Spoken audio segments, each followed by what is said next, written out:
les réseaux sociaux, la nourriture, Netflix, peut-être qu'il y en a d'autres.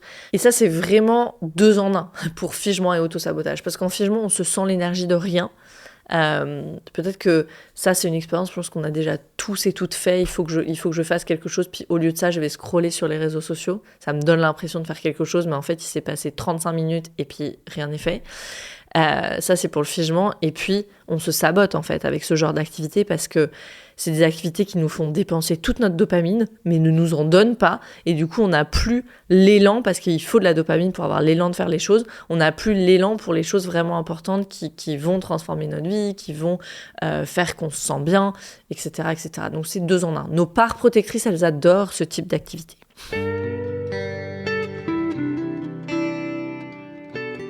Bienvenue dans Pas de soucis, le podcast pour se libérer de l'anxiété avec Camille Thomas. Je suis Camille et avant d'être coach de santé, j'ai été une grande anxieuse. Je me suis libérée de l'anxiété le jour où j'ai compris que ce n'était pas dans ma tête. Pas de soucis, c'est le podcast pour celles et ceux qui sont fatigués par tout ce qu'ils ont essayé et qui savent qu'ils ont le pouvoir de guérir de l'anxiété naturellement. Alors si tu veux vivre sans anxiété et que tu as l'intuition qu'on ne t'a pas tout dit, ce podcast est pour toi. Je te retrouve tous les lundis pour explorer les pistes qui te permettront d'accéder au calme à l'intérieur de toi. Bonjour tout le monde, bienvenue dans cet épisode, je suis ravie de vous retrouver comme d'habitude. Cet épisode est né d'un épisode de figement que j'ai vécu face à ma to-do list. Et pour lequel je savais que j'étais pas la seule à vivre ça ou à avoir vécu ça. Et donc je voulais le partager, je l'ai partagé sur les réseaux sociaux en expliquant comment j'avais travaillé avec ça dans le corps, dans le moment. Et j'ai eu énormément de retours de personnes qui m'ont dit que ça les avait énormément aidés. Ça fait 2 énormément.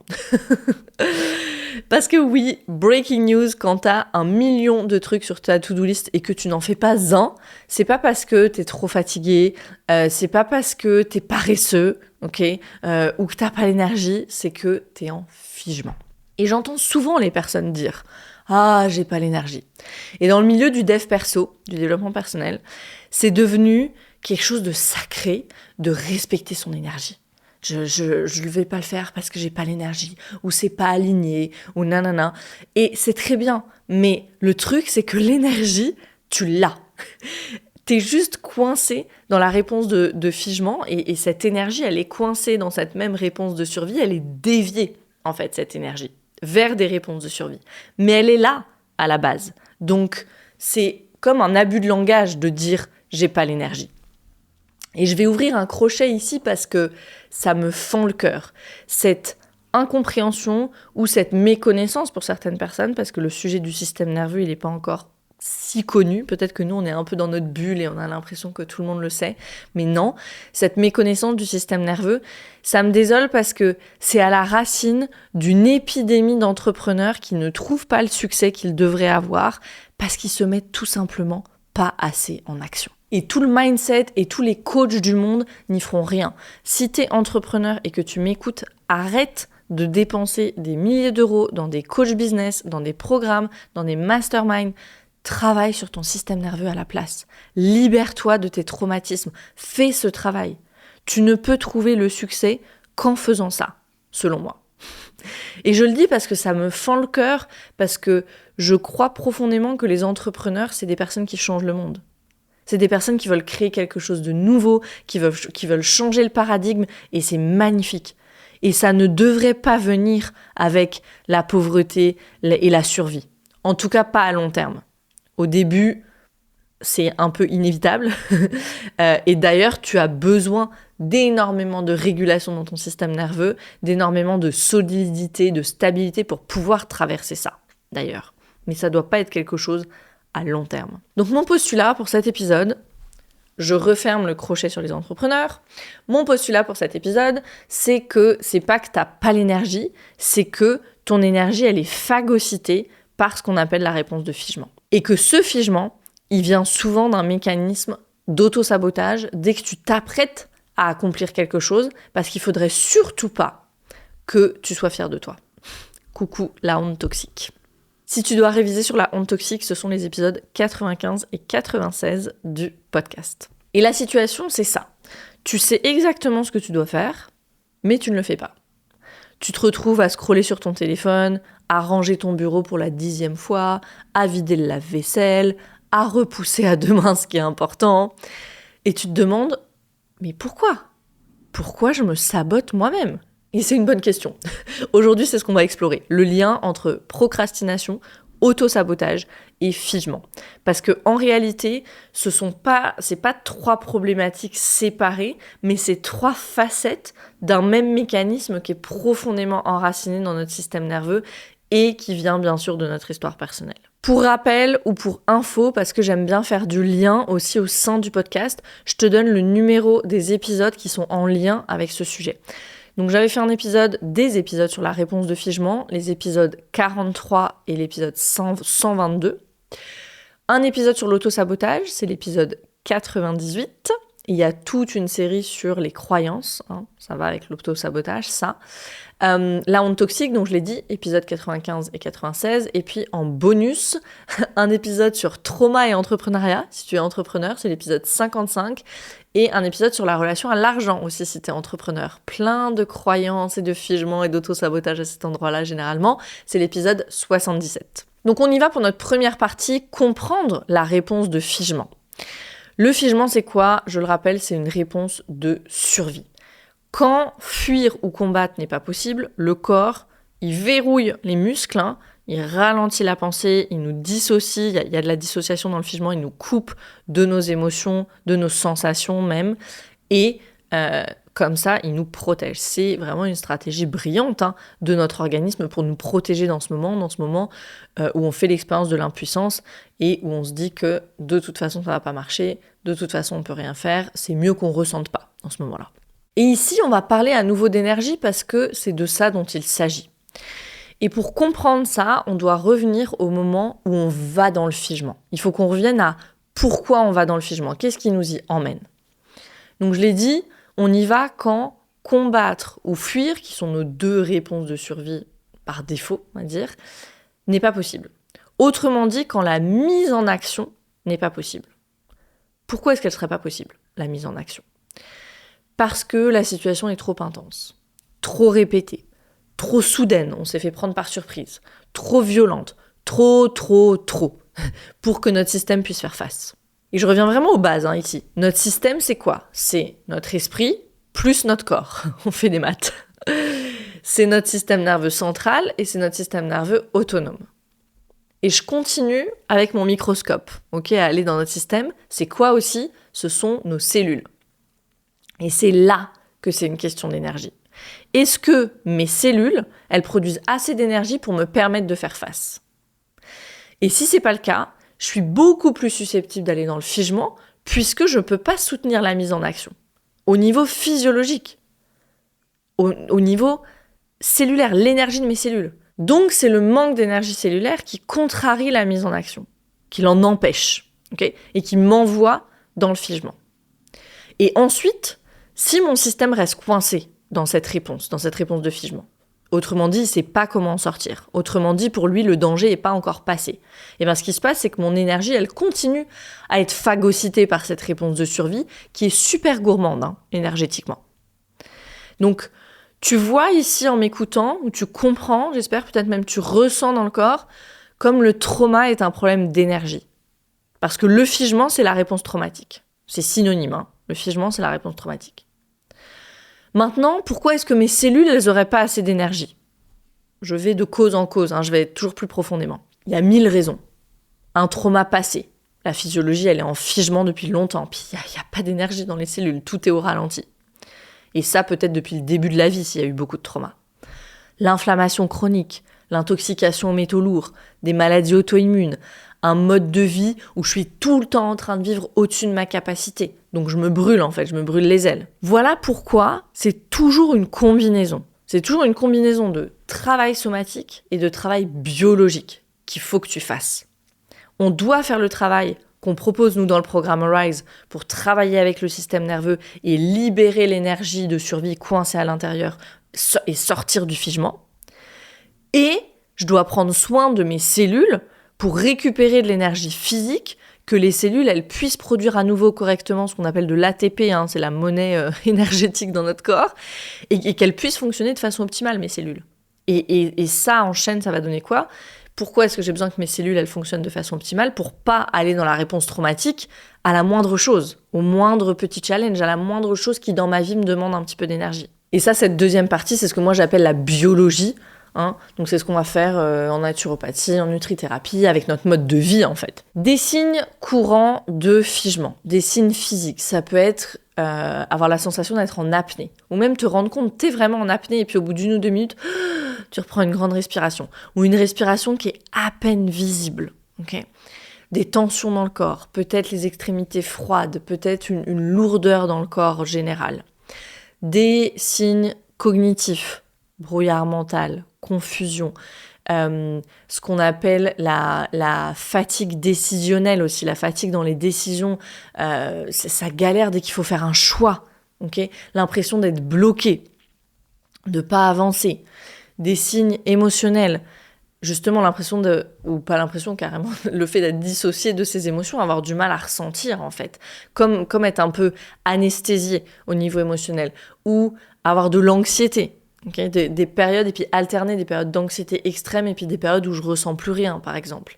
De l'irritabilité, je démarre au quart de tour. Ce sentiment d'être piégé, aussi de pas réussir, je vais jamais m'en sortir de ça. Tout ça, c'est des signes courants que ton système est peut-être coincé dans la réponse de figement. Et pourquoi il y a cette variété de symptômes ? Parce que le figement, encore une fois, il y a cette énergie sympathique de mise en action, et puis on n'a pas pu, donc il y a l'impuissance, donc l'immobilité, cette énergie dorsale, il y a ces deux énergies dans le système nerveux qui comme entrent en collision, et puis le système, il faut qu'il maintienne ce niveau d'énergie là et cette polarité. Voilà pourquoi c'est très très gourmand énergétiquement. Avant de continuer, je vais dire un mot sur le figement fonctionnel, sur la notion de figement fonctionnel, avant de passer au lien avec l'auto-sabotage. Le figement fonctionnel, c'est une expression qui vient du milieu du travail somatique, d'où moi je viens, pour décrire cet état de figement devenu chronique, mais dans lequel on continue à fonctionner. On continue à pousser au-delà de notre capacité, à faire plaisir, donc à être dans nos dynamiques de people pleasing, même si on sent qu'on n'a pas l'énergie. Alors en réalité on l'a, mais encore une fois elle est déviée, notre énergie. On continue à performer, on continue à travailler, on continue à faire. On continue finalement à court-circuiter notre système en permanence, sans nous rendre compte à quel point on est stressé et à quel point on est au-delà de notre capacité en permanence. Et puis, au fil du temps, lentement, sans le savoir, on est comme ça dans ce figement, mais fonctionnel. Donc, à l'extérieur, ça fonctionne. On a l'impression que, c'est les gens qui ont tout sous contrôle, généralement. Les gens qui sont en figement fonctionnel. Mais à l'intérieur, tout est en figement. L'organisme, la physiologie est en figement. Donc ça veut dire quoi ? Ça veut dire que tout est au ralenti. Le figement, encore une fois, dans la nature, c'est vraiment cette réponse de survie qui dit « Ok, maintenant, la meilleure option, c'est de se figer et puis peut-être qu'on va mourir. » Okay, donc tout est au ralenti, l'énergie vitale est au ralenti. Il y a cette énergie dorsale du système nerveux, qui est cette énergie d'immobilité. Les muscles, les organes, du coup, sont pas bien nourris, puisque tout est au ralenti. La lymphe, le sang, tout ça, ça circule pas. Qu'il n'y a pas de bon flot dans l'organisme. Il y a énormément de gens qui vivent dans cet état-là, ou qui mènent une vie, on va dire, semi-fonctionnelle.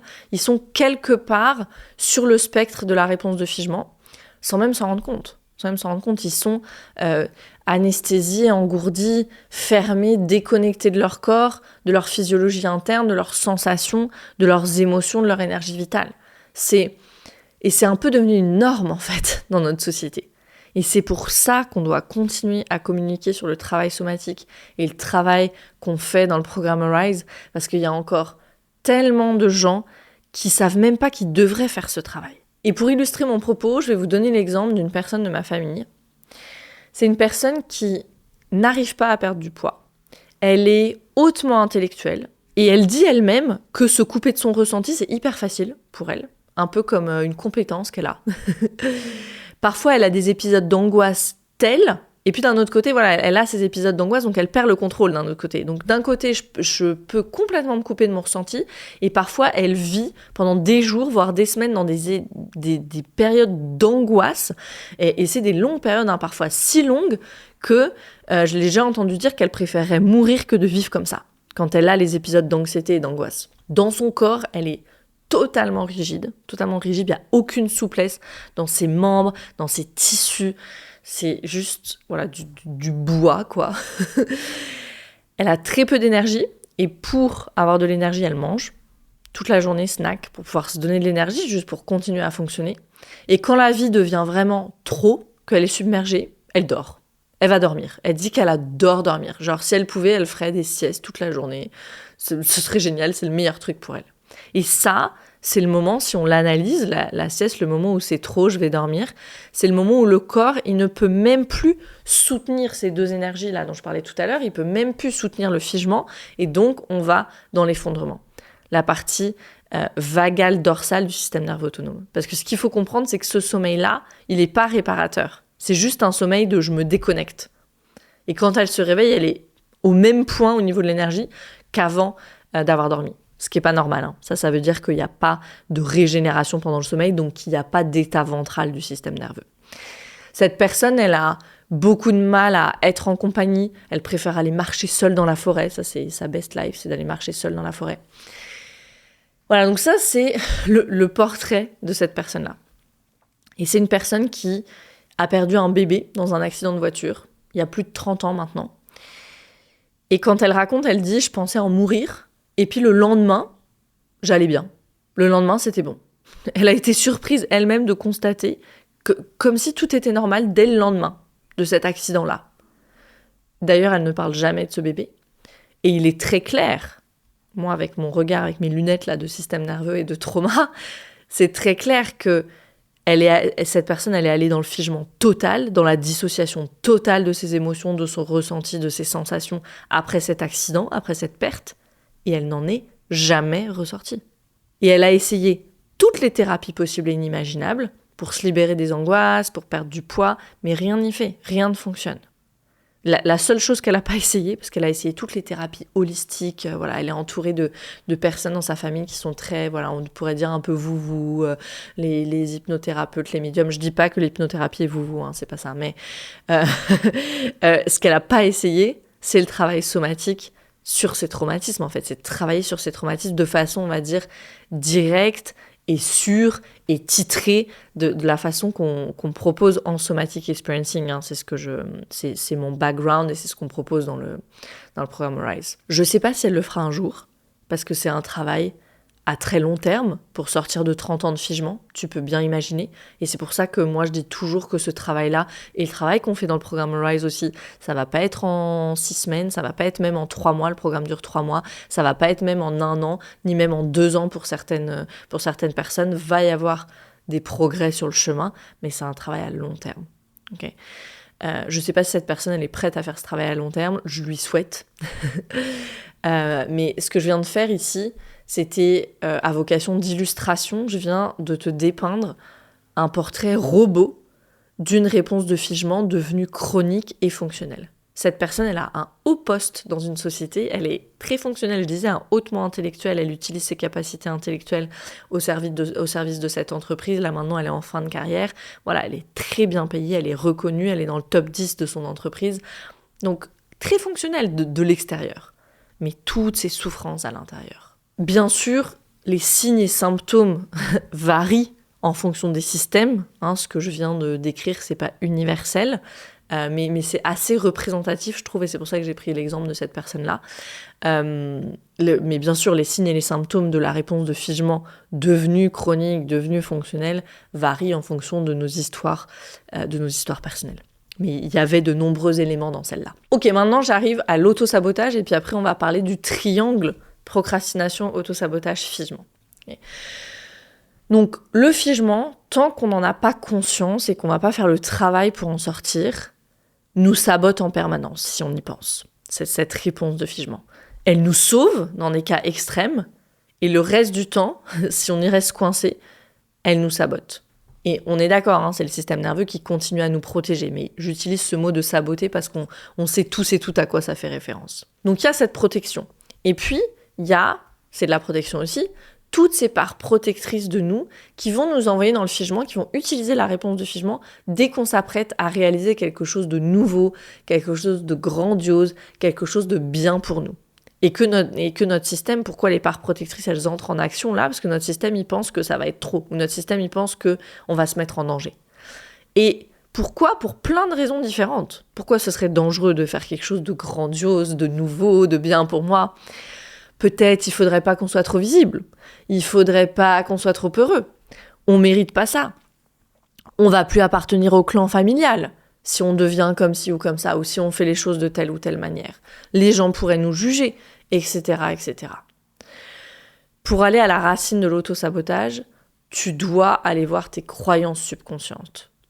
Tu dois aller voir ton programme intérieur. J'ai fait toute une série dans le podcast là-dessus. C'est les épisodes 104 à 107 que je te recommande fortement, où notamment j'explique le travail de Bruce Lipton sur le sujet. Donc je ne vais pas aller ici en profondeur sur les croyances subconscientes et sur ce qui constitue ton programme interne, vraiment le logiciel via lequel tu opères au quotidien. Je t'invite vraiment, va écouter ces épisodes si tu ne l'as pas fait, les épisodes 104 à 107. Pour moi, c'est si on veut changer sa vie, si on veut se transformer, si on veut guérir, c'est des connaissances qui sont fondamentales. Donc l'auto-sabotage et le figement partagent des éléments communs quand on y pense. Les deux sont des mécanismes d'autoprotection profonds. Et je vais donner des exemples typiques ici. Par exemple, procrastiner pour éviter la peur de l'échec. La procrastination, c'est rien d'autre que du figement fonctionnel. Ça fait partie du package du figement fonctionnel. Par exemple, ça peut être fixer des attentes irréalistes. Je commence un projet, et puis peut-être que c'est réaliste ce que je vais faire, mais par contre, la timeline, je peux pas le faire en si peu de temps, en fait. Donc, je me fixe des attentes irréalistes dès le début qui vont m'envoyer en figement avant même de démarrer. Comme ça, c'est sûr, je vais échouer d'avance. Le perfectionnisme. Personne ne peut être tenu à un standard de perfection parce que intrinsèquement, on n'est pas parfait. Intrinsèquement, on est humain et humain, ça rentre en conflit avec parfait. Et les enfants qui ont subi ça, le fait d'être tenu à un standard de perfection constamment. Ces enfants, ils sont remplis de honte toxique et de croyances du type « je suis pas assez bien, j'y arrive jamais », etc. Et la plupart de ces enfants, ils sont allés dans le figement parce qu'ils se sont sentis impuissants face à ces exigences impossibles de l'enfance. Et aujourd'hui, c'est des personnes qui soit sont perfectionnistes, soit ils ont une faible estime d'eux-mêmes, soit les deux, malheureusement. Un autre exemple typique dans lequel on se reconnaîtra tous et toutes à des degrés divers, mais c'est tout ce que j'appelle moi les distractions compulsives. Les réseaux sociaux, la nourriture, Netflix, peut-être qu'il y en a d'autres, parce que, et ça c'est vraiment 2 en 1 pour figement et autosabotage, parce qu'en figement on se sent l'énergie de rien. Peut-être que ça c'est une expérience, je pense qu'on a déjà tous et toutes fait. Il faut que je fasse quelque chose, puis au lieu de ça je vais scroller sur les réseaux sociaux, ça me donne l'impression de faire quelque chose, mais en fait il s'est passé 35 minutes et puis rien n'est fait.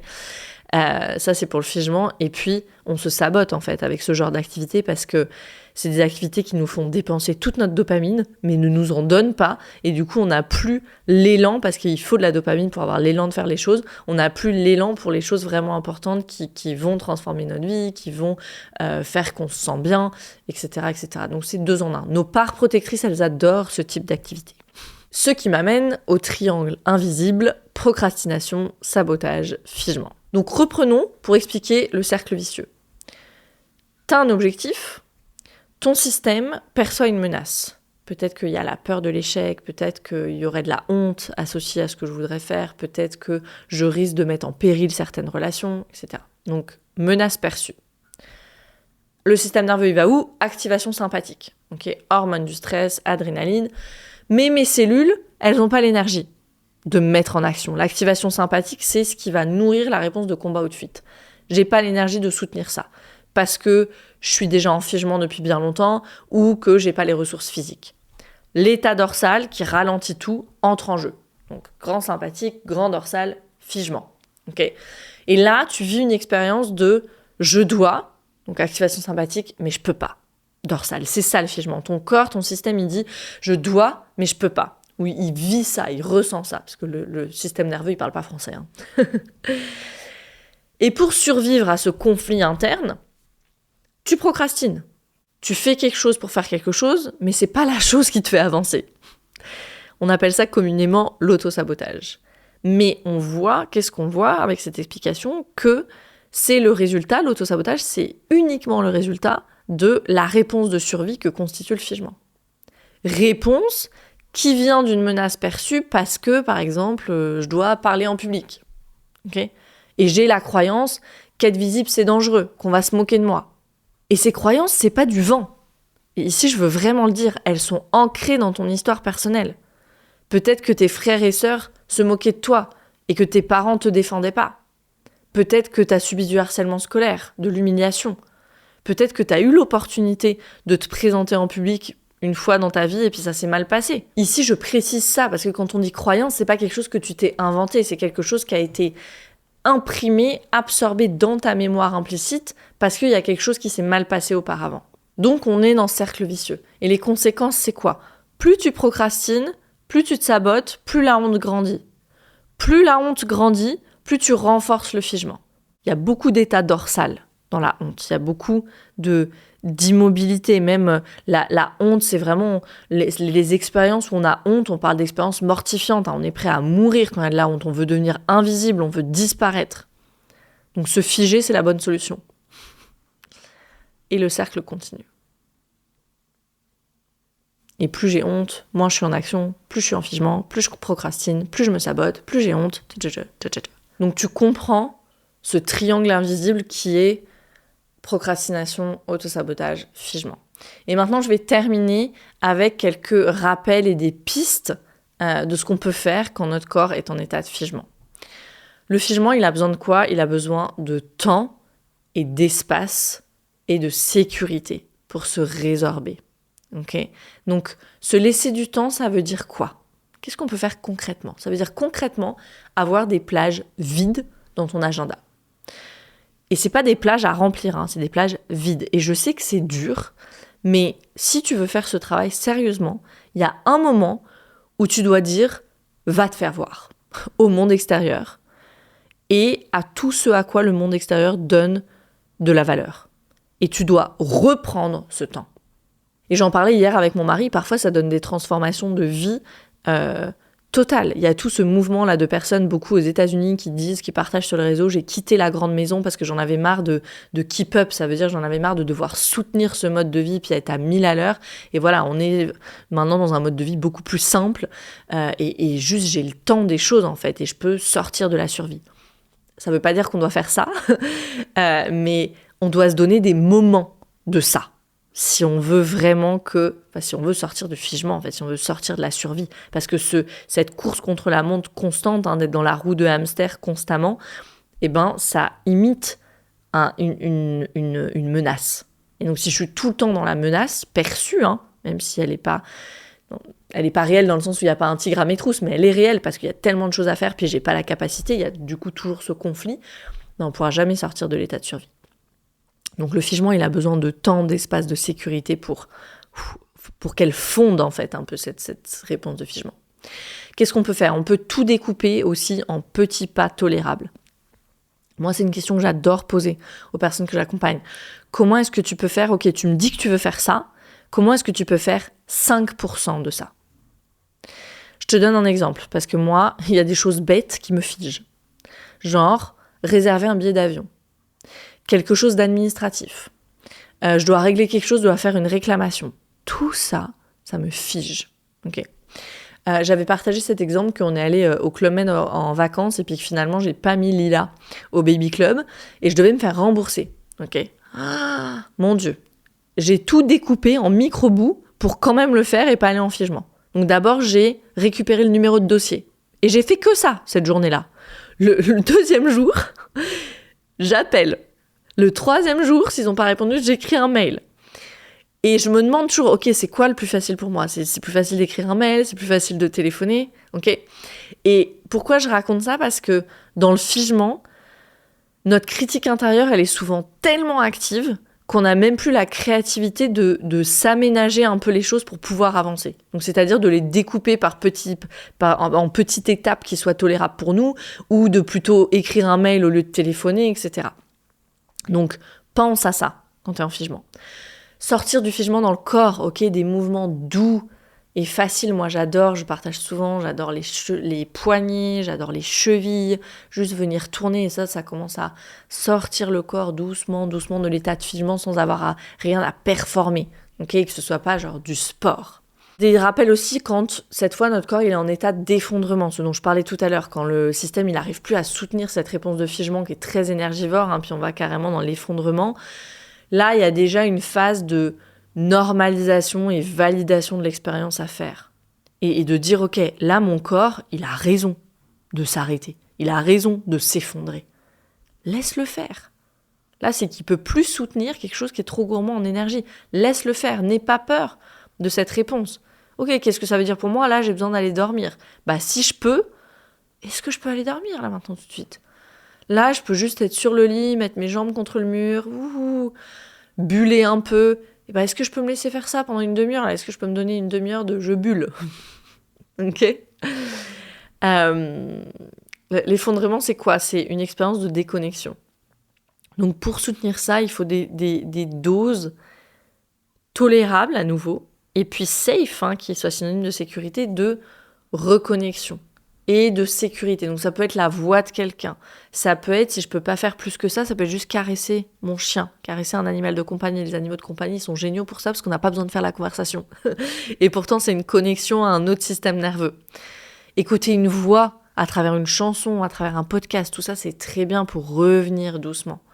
Trouver des indices de sécurité dans notre environnement, qui vont communiquer à ton corps que ok, là, c'est safe de sortir doucement de l'effondrement. Donc, je vais m'orienter. Peut-être que je regarde le soleil par la fenêtre. Bon, moi, là, aujourd'hui, il n'y en a pas. Mais je regarde la plante qui est chez moi. Ok, une odeur, une huile essentielle que tu as à la maison.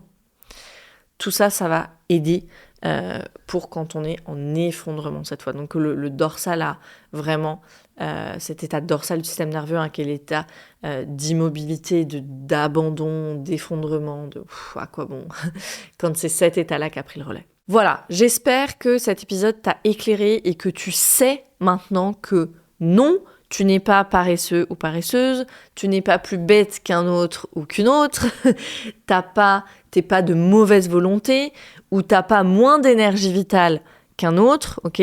C'est pas ça. C'est qu'il y a un triangle, figement, autosabotage, procrastination qui se joue à l'intérieur et que tu dois faire le travail somatique et le travail biologique aussi au niveau de la cellule pour sortir de ça. Ce travail, surtout la partie somatique, c'est ce qu'on fait dans mon programme Arise. C'est aussi ce dont je parlerai en détail dans la masterclass du 12 novembre. Je propose une masterclass gratuite qui s'intitule « Pourquoi tu n'es pas là où tu veux être dans ta vie ? Comprendre la réponse de figement ». Donc je me réjouis de continuer la conversation avec toi sur ce sujet. N'oublie pas de réserver ta place pour la masterclass gratuite. Il y a tous les liens sous la vidéo ou dans les show notes de l'épisode si tu m'écoutes en format podcast. Je te remercie pour ton écoute et comme d'habitude, je te dis à très vite pour un nouvel épisode de Pas de soucis.